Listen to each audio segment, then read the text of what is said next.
Okay, welcome to the 3:33 p.m. Saturday show, presented by FootBoleh.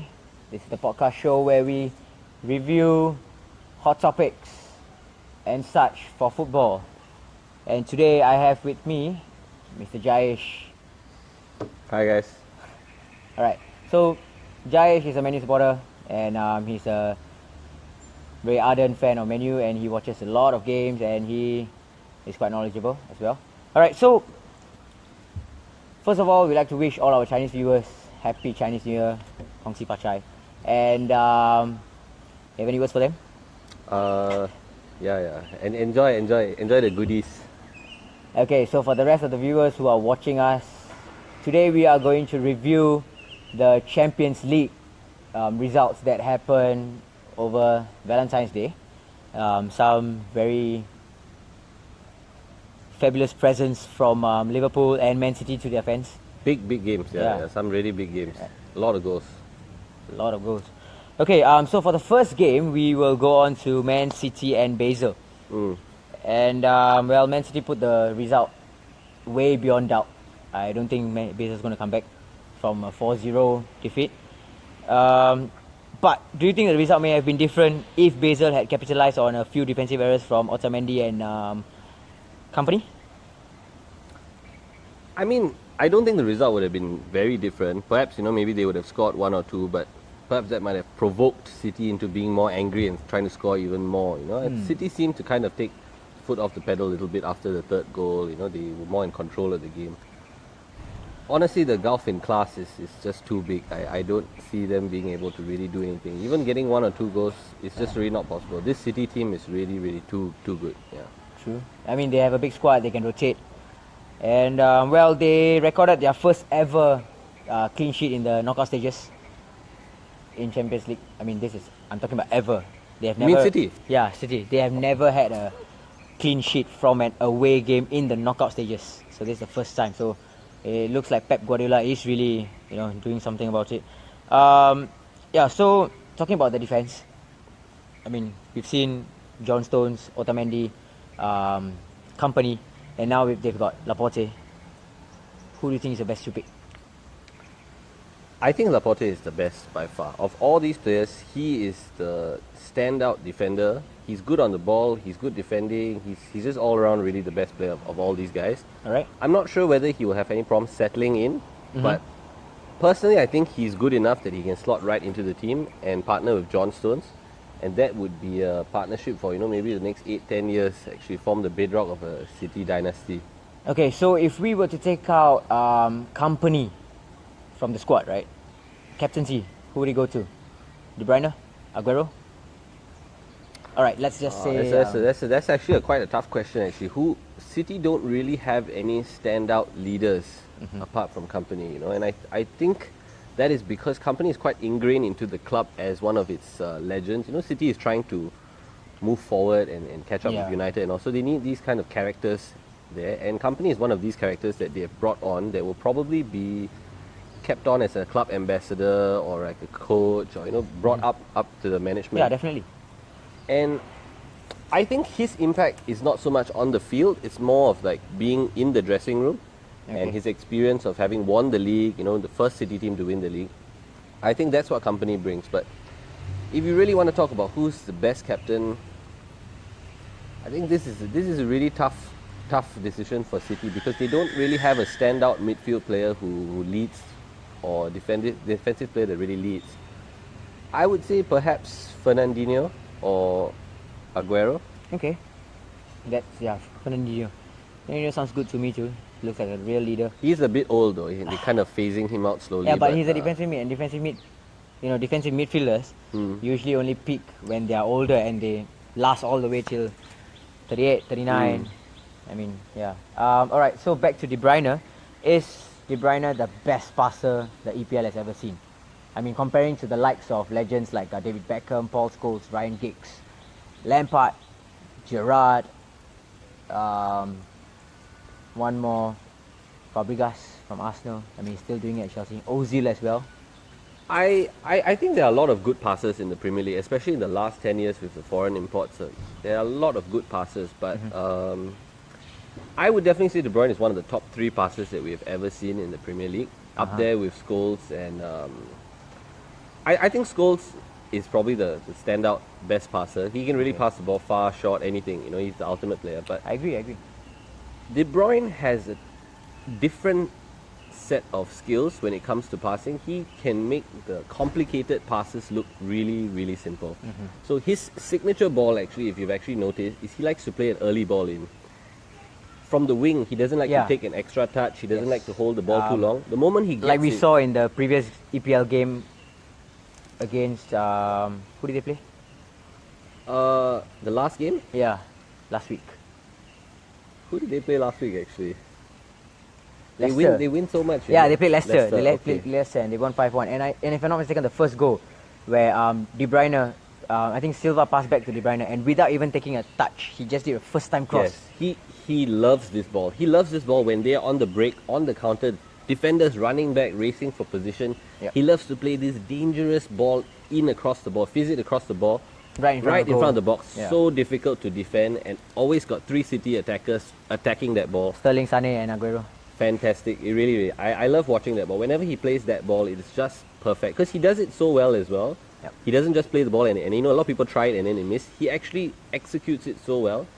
And he sees a lot of passes and dares to go for passes, which I think a lot of people don't dare to go for. These little gaps here and there, he will, across 30, 40 meters, he will find will find you.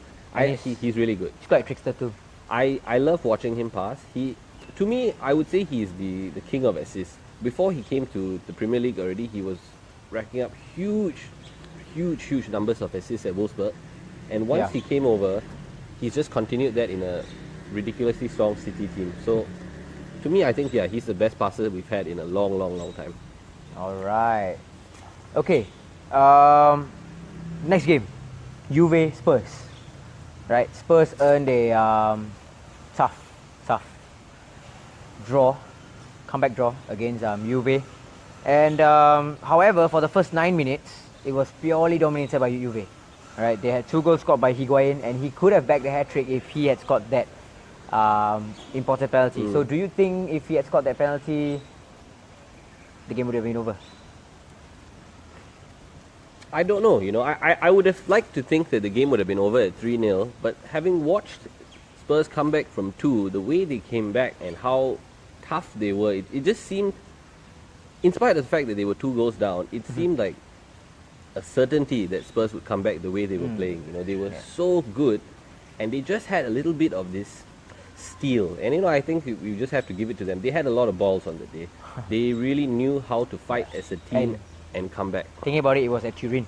Yes, it is not an easy game at all. I think a lot of people are not giving Spurs enough credit because they had that poor start and let in 2 goals. But that is actually a remarkable result to get 2 away goals. I mean, in Turin. Like I said, first 9 minutes was dominated by Juve, but after that, 80 odd minutes, everything was just Spurs. So that really speaks volume. And personally, then I think Spurs are just really strong because they are a very balanced team. And having beat Real Madrid, having beat Dortmund, and now coming to this level with Juventus, right? I think it's about time we start to recognize Spurs as a legitimate, I don't even say dark horse, you know. I think Spurs is a legitimate contender already to win the Champions League this year. True. They can basically take on anyone. If you can beat Real Madrid, I think can basically beat anybody already. You know? So we have to give Spurs that credit. And thinking about it, was, I mean, yes, of course, Real Madrid had a lapse of form in the starting of the season, but they were, I mean, they it are is still Real Madrid. Yeah, it is still Real Madrid, so anything can happen, you see. Alright, so let's talk about the 2 goals that Buffon conceded. First was the free kick, which went under the wall, and it was an easy save, I would say. I mean, I don't know why he moved to the left. And the other one, the Christian Eriksen one was the second goal. The first goal was the Harry Kane one. Yeah, Harry Kane one where Harry Kane just dribbled past him. I mean, he looked like he was lost. Like he was in no man's land. He did look a bit lost, but to be fair, I think he kind of was sold out by his defense there. His defense left him all alone against Harry Kane. What's he going to do but come out, right? Yeah. He has to do something. So I wouldn't blame him too much for the first one. Even the second one also, I mean, it does look like, you know, he could have done better, but when you really think about this at the professional level, they go through so much meta about trying to figure out which side the guy's going to shoot, left, right. They have such small it's little about the details. And Sometimes you have to take a chance and guess, if you want to get it right, because there are such fine margins here. I wouldn't blame him too much, but perhaps Buffon, he is getting a bit old. Yeah. Should he move on and retire? I think he has already indicated he will retire at the end of this season.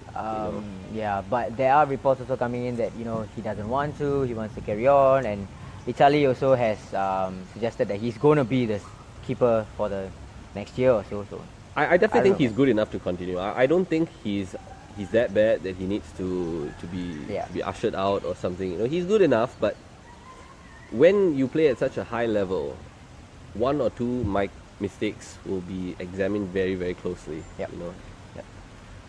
All right. Next up, Liverpool Porto. That was as a United fan, I must say that I really enjoy watching Liverpool play. It was a fantastic game. I was switching between two games.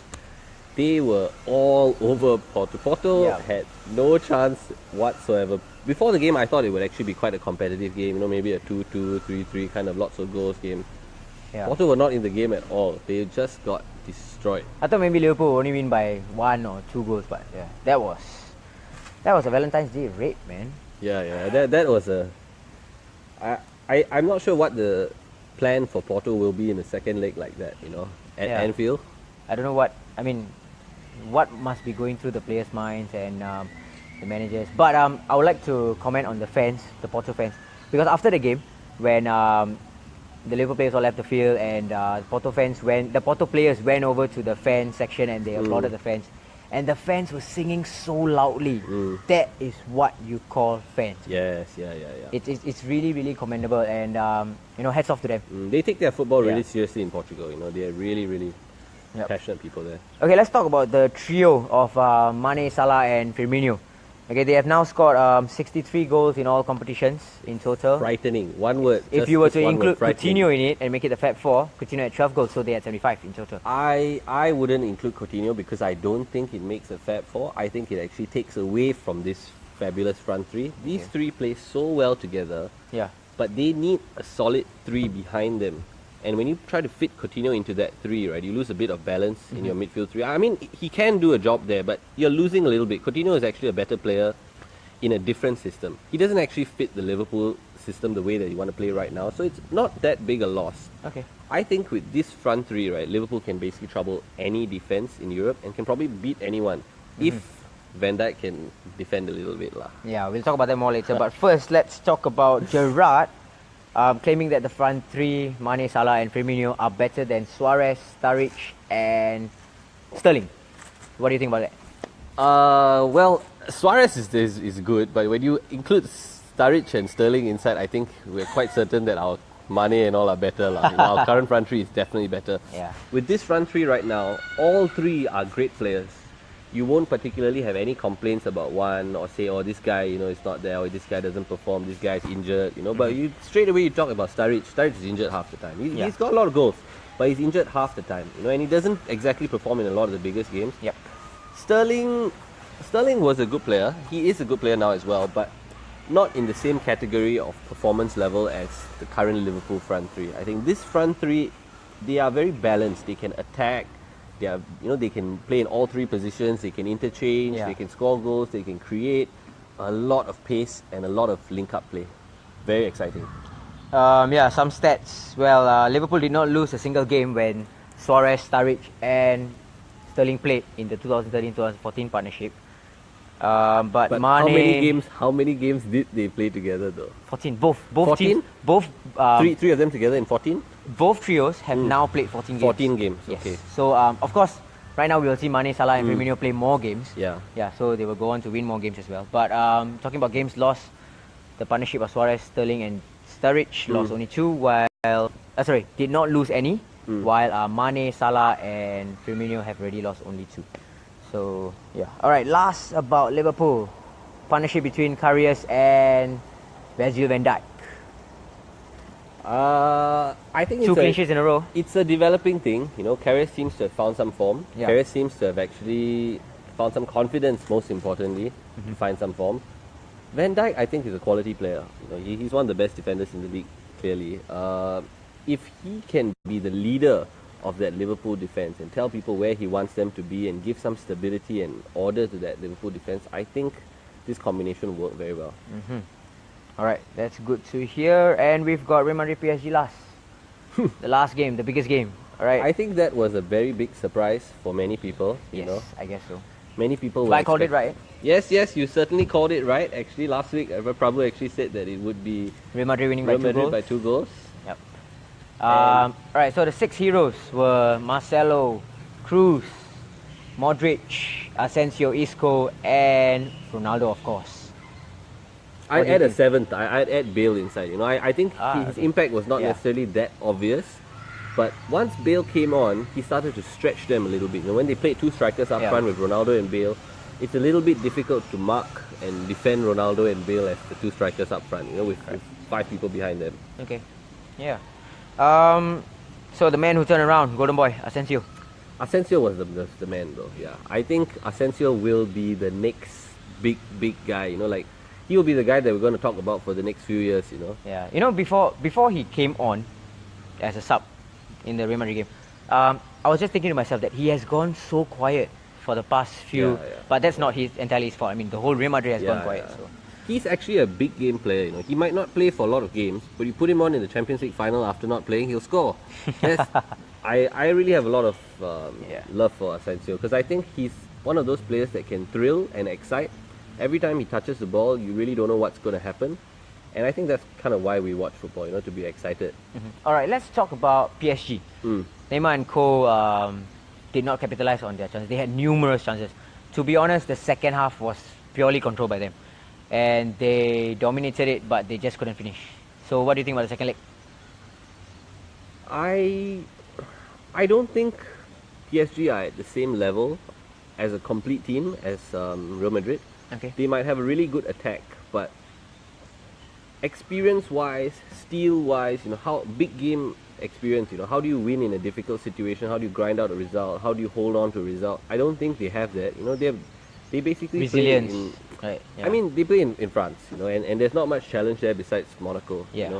Most of the time they're beating teams by a lot, and it's more of an exhibition than anything. They beat Dion 8-0 before that. So it's mostly like an exhibition to showcase Neymar and Di Maria's skills. Yeah. When they come up against a real opponent, yes, they've got a great attack and they can really threaten people, But then you talk about them in the same vein as like Liverpool. A great attack, but can they actually win and translate that into a result, So this is the same situation with Paris, I think. But back home in Paris, I would back them for a win though. I'm not sure whether they would go through, but I would back them for a 1-0 win or a 2-0 win or 2-1 or something like that. It'll be a close game. By goal difference of 1, right? Yeah. I think it will be a close game. Yeah, it will be a close game, but Paris will probably win this game. Can't wait for that, man. I think Thiago Silva needs to come back. Yeah. Thiago Silva definitely needs to come back into that defense. Yep, Yeah. definitely, man. Okay, so that was the Champions League review, and we're gonna move on to the weekly topic: legend versus future legend. So last week we did De Gea versus Peter Schmeichel, right? I know I said David Schmeichel, but yeah, Peter Schmeichel. I got it right this time. Okay, so for this week we are gonna go with Chelsea. We are gonna go with Zola versus Hazard. Okay. That's a very interesting one, yeah. Yeah, Zola versus Hazard. And Zola joined the Chelsea team when he was almost turning 30. Alright, but then he still tore the Premier League apart and he devastated everyone with his skills, with his finishing, with his assists. For Hazard, he joined after Chelsea became the champions of Europe, and he joined at a very young age, and now he's peaking. He has carried Chelsea on his shoulders over the past few years after Drogba left. So right now he is their standout player. So what do you think, Zola or Hazard? On the face of it, this might not actually seem like the most obvious comparison, but when you really look into it, I think this is a perfect comparison, Zola and Hazard.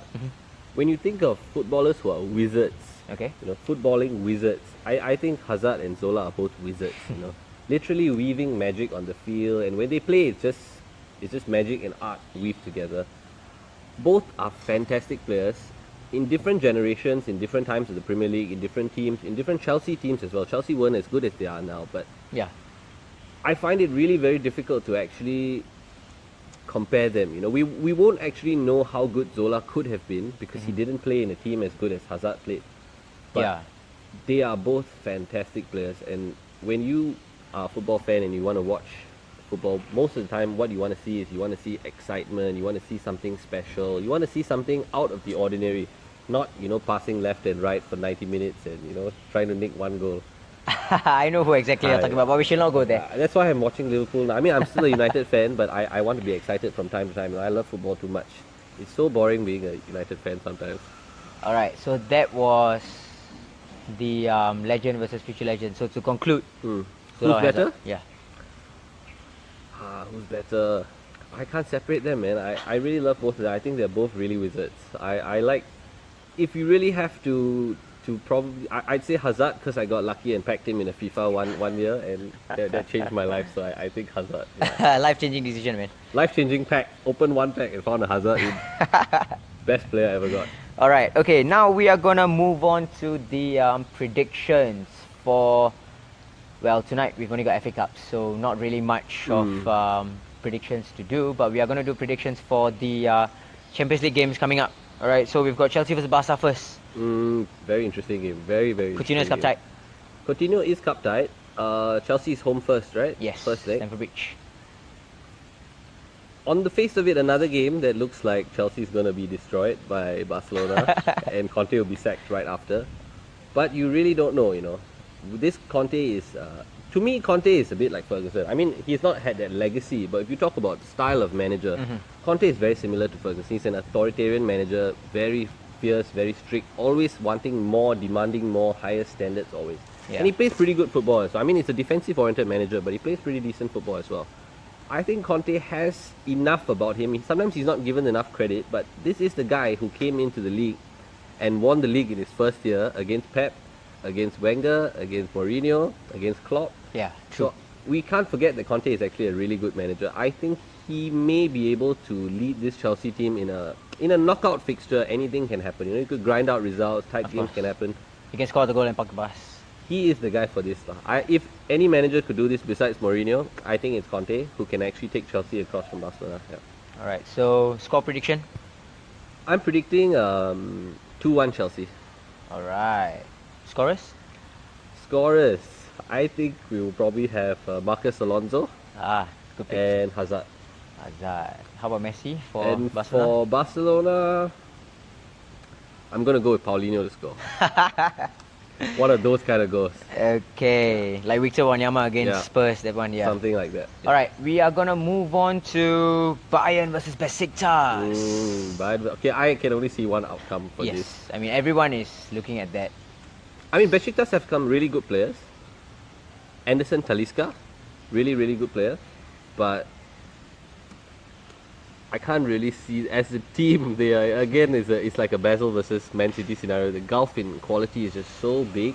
Yeah. I think Bayern will probably score 3 or 4, I think, first leg. So definitely no upset. Do you think Besiktas can nick a goal in? No, nick a goal maybe. Yeah, they definitely have enough individual quality to nick a goal, but result, no. No result for them, yeah. Okay. Alright, Shakhtar versus Roma. One of the games where probably not many people will be watching because we've got Manchester United versus Sevilla in the Yep. concurrent game. I would actually think this is quite an interesting game because Roma are actually really strong, but Shakhtar are a very tricky side actually. You know, they are able to sometimes surprise a lot, especially at home. Especially at home, very, very dangerous place to go there and play. I would go with a Shakhtar win or a draw in the first leg, with Roma to qualify overall, to go through after a win in the second round. Second leg, yeah. Okay, yeah. I mean, looking at the Italian Serie A table as well, Roma is quite far from Juve and Napoli. They are both running away with the title. So that was only for about the last few weeks. Yeah, you know, before that actually it was quite close. It was with quite four close. teams, Yes, actually. yes. It's not too bad. Yeah. And you must bear in mind that Roma actually sold most of their best players. They sold Rudiger. They just sold they sold Emerson, Salah. Emerson Palmieri. They sold basically they're selling most of their best players and still remaining quite competitive. So Yeah. I think not too bad with Roma. Okay, last game. Sevilla versus your Manchester United. What do you think? Who's home? United is Sevilla. United's away, right? Yes. I think this is probably 1-0 to United. This will probably so a score the 1-0 goal and park the United bus. or a 1-1 United. Yeah, it's a 1-1. park bus special. Everybody, get your coffee ready. 4 o'clock in the morning, you'll be falling asleep because this will be a park a bus special. If we are lucky, we will see 1 goal. If not, it will be a 0-0. All right. Nice. Okay. Before we end off the show, we are going to do one last prediction. Tonight, Yes, Huddersfield versus Manchester United. Any upset on the table? I would hope not. You know, I mean, this is all we have right now in the FA Cup, but it's kind of early days in the FA Cup. Still, like lots of teams left. I don't think so. Huddersfield are quite desperately trying to find a win in the Premier League. Yeah. So they might just rest players as well. They may rest players, but they may also try to, get some momentum or some sort of a boost today by a result. But Yep. realistically, I don't think they can take on United. So they will probably, I think 2-0 to United. Yeah. All right. Well, just have to hope for Jose Mourinho not to underestimate Huddersfield and rest his players for the Sevilla game. I just hope he doesn't park the bus against Huddersfield. I just don't want to see a bus tonight as well. Okay. All right. And we have come to the end of the show. So hope you have enjoyed our podcast, the 3:33 p.m. podcast on Saturdays. Remember to tune in next week, same time, same location. Yeah, same location. Same location. And once again, Happy Chinese New Year to all our Chinese fans. And all our Vietnamese and Korean friends as well celebrating yes. Lunar Alright. Year. Okay, so this is FootBoleh. Thank you.